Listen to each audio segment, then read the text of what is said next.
Park Se-roy ay orihinal na isang napakakulit na lalaking estudyante. Kaya madalas siyang parusahan ng guro para sa paghawak ng isang balde ng tubig sa kanyang ulo. But deep inside napakabait niya hindi tulad ni Roy.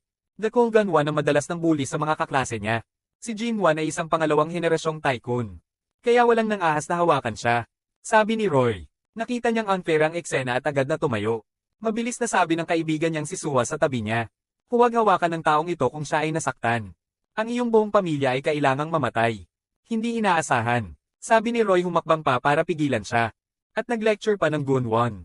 Sa harap ng Builderman ng mga kaklase niya, nakaramdam siya ng labis na kahihiyan. Ipinagpatuloy ni Junwan ang pagpapahirap sa kanyang kaibigan.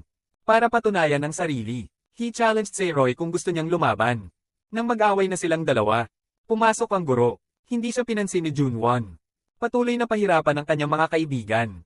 Natakot ang guro. Dapat pumikit ang puwersa ng tycoon. Gunwan saw this at patuloy na nag-provoke Se-roy. Sabi ni Roy hindi napigilan ang sarili. At agad na umatake. Itong lalaking ito, ay ganap na hindi alam yon. Ang pagkilos na ito ay nagtulak sa kanyang buong pamilya sa mapanganib.